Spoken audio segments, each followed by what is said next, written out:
அமெரிக்க விசேட பிரதிநிதி சேர்ஜியோ கோர் ஜனாதிபதி அனிருடன் நேற்று முக்கிய சந்திப்பு என்பதான ஒரு செய்தியையும் நாங்கள் அவதானிக்கக்கூடியதாக இருக்கிறது. இன்றைய தினம் பத்திரிகையுடைய உட்பக்கங்களிலும் அந்த செய்தியை அவதானிக்கக்கூடியதாக இருந்தது. தினக்குரல் பத்திரிகை முதற் பக்கத்தில் அந்த செய்தியை தந்திருக்கிறது. மத்திய கிழக்கில் போர் நடவடிக்கையில் அமெரிக்க விசேட தூதுவர் ஜனாதிபதியுடன் சந்திப்பு என்பதாக அதற்கு தலைப்பட்டிருப்பதை நாங்கள் அவதானிக்கக்கூடியதாக இருக்கிறது. மத்திய கிழக்கில் போர் நடக்கையில் அமெரிக்க விசேட தூதுவர் ஜனாதிபதியுடன் சந்திப்பு என்பதாக அந்த செய்தி அடையாளப்படுத்தப்பட்டிருக்கிறது.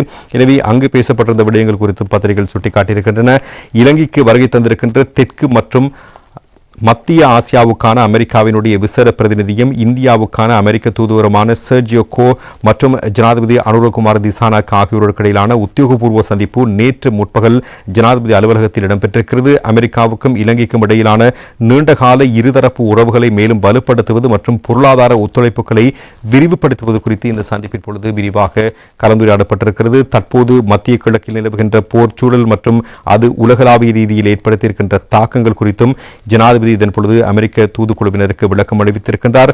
குறிப்பாக மத்திய கிழக்கினுடைய போர் சூழல் குறித்த இலங்கையினுடைய உத்தியோகபூர்வ நிலைப்பாடு, போர் சூழல் காரணமாக இலங்கை எதிர்நோக்கும் பொருளாதார மற்றும் விநியோக சங்கிலி ரீதியான சவால்கள் தொடர்பில் ஜனாதிபதி முன்வைத்த கருத்துக்களை அமெரிக்க தூதுக்குழுவினர் கேட்டறிந்து கொண்டிருந்தார்கள்.